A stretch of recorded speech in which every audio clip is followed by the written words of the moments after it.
Hi, my name is Austin. I'm an audio and voice designer. This video clip is from an informal discussion I had with another sound designer about a specific voice I designed. The end result sounds like this. Warning, system meltdown imminent. Commence evacuation procedures immediately. The first roughly 4 minutes, we talk about design and pre-planning, and for the remainder of the time, we look at my effects chains and discuss the reasoning behind my choices. Alright, so the first thing that I do is find an image of the character that I'm developing for. I'm trying to find physical and emotional qualities that I can see in this picture. This robot to me looks sad because of the way his chin connects with the rest of his face, and also how his eyes are somewhat hidden inside of his helmet. And finally, how the helmet forms these sad eyebrows, basically, the outline that it leaves. So emotionally, this robot seems sad or torn in some way. Physically, the face is made up of steel, but the neck has these rubber and carbon fiber tubes all around it. So I'm already thinking some sort of multi-layered voice that's going to be thick and have a lot of variance in it. As far as the setting, due to the fact that this outfit has a lot of frayed edges and a lot of stains that the robot does not have, it leads me to think that this isn't the robot's outfit. It doesn't fit very well over his shoulders here, and it's missing whatever attachment was originally on the helmet, so it makes me think that it's used or stolen by the robot. Also, because of this attention disclaimer on his shoulder, which seems more akin to something that a service droid would have rather than an army robot, because obviously it's there to kill things. It doesn't need a disclaimer to tell you that. So overall, I'm looking at somewhat melancholy, probably a thick multi-layered voice, and very non-threatening is what I'm getting from this picture. So my first step was I recorded a temp line for it. I went for a very text-to-speech sound. So that's what this is. Warning, system meltdown imminent. Commence evacuation procedures immediately. And that was also somewhat based off of this dialogue here. I forgot to also share. I did some digging for references because it's a lot easier if I can start somewhere and have a base to build off of. So this is the announcer from Portal 2. Warning, core corruption at 100%. I really like the texture of that. It doesn't sound very melancholy, but that's okay. I can add that emotion in. But the second one, I like the depth that it has because it has just a hint of like echo and reverb on it. All reactor core safeguards are now non-functional. Please prepare for reactor core meltdown. So that's what my general starting point is going to be. So I've got my main audio on this stem track, but the stem is not routed to the master. This itself isn't outputting any sound, but I routed the stem to this main track so that this is all we're hearing, is what goes through these effects. Does that make sense? Yeah. So I'm doing that so that when I want to add multiple voices, like voice layers, instead of just having to mess with wet dry signals to blend, I can have multiple tracks and then blend them in with their volume sliders. I don't remember if we've talked about this before, but there's this really cool thing with delay. So if you have delay at like 400 milliseconds, it sounds like an echo, right? Warning, system meltdown imminent. But as you pull it down, it starts to more have a vocal doubling effect, which is really robotic and cool to me. Warning, system meltdown imminent. Commence evacuation procedures immediately. Warning, system meltdown. Around 40 milliseconds is about as long as I've comfortably had it while still sounding like a single voice. Warning, system meltdown imminent. That's something that I've been using a lot and why I love pitch delay when we get to that. On the repitch, I'm really just looking for the artificial sound the algorithm gives rather than actually shifting the voice in a direction. So I shifted it down by a couple semitones on the full range, but I pitched the formant up so that it's almost in the same voice range, but it sounds more robot. Warning, system meltdown imminent. Commence evacuation procedures immediately. After that, I'm adding pitch delay, which I have just about 10 milliseconds on the delay time, which is going to add to the extra doubling effect. And then obviously all the lovely feedback in pitch and modulation that pitch delay adds already. Warning, system meltdown imminent. Commence evacuation procedures immediately.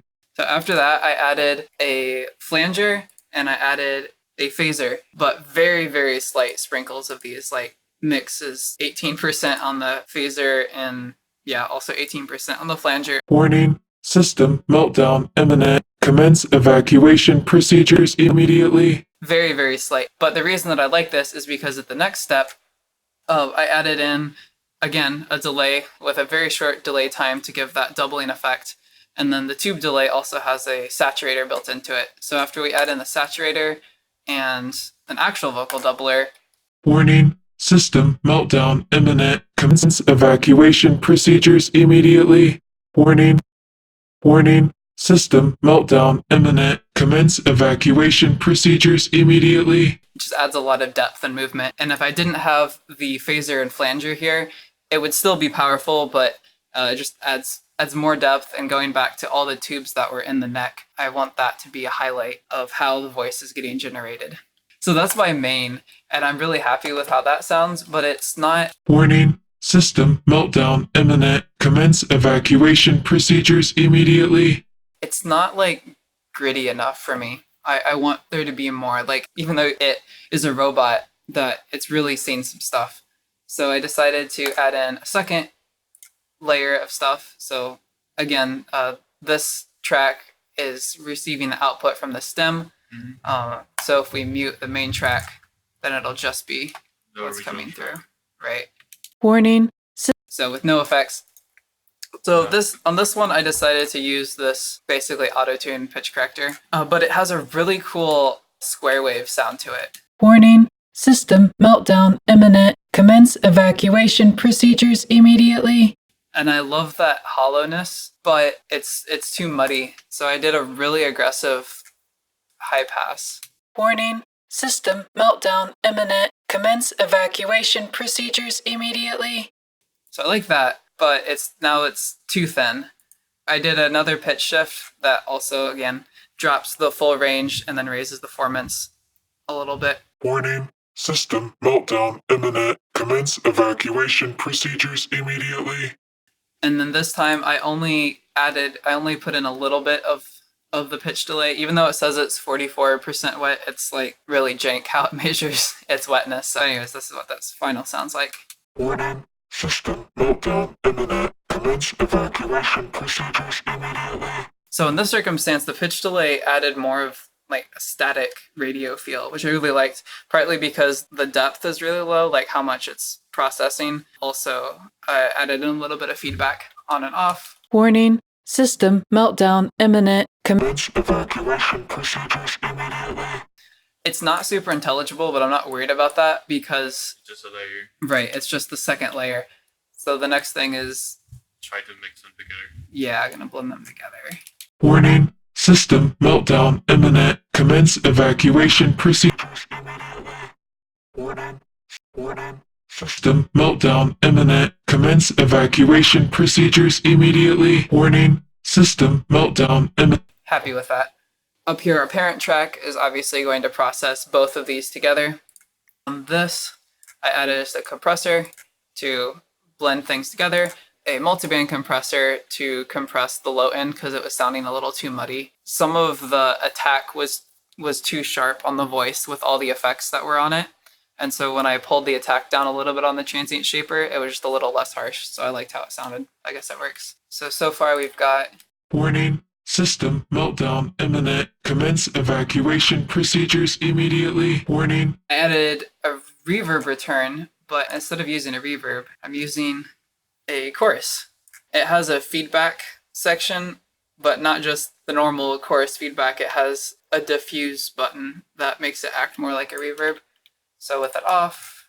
Warning, system meltdown imminent.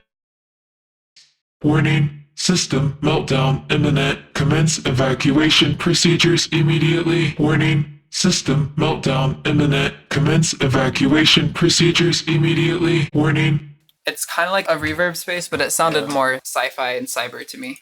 Then the last thing that I did was I drew in this pitch automation. And this is just by cents. Minimum is -200 cents. And since I had spoken in a mostly monotone voice, I feel like it added a lot to the character. Warning, system meltdown imminent. Commence evacuation procedures immediately. Warning. That's the end of the voice.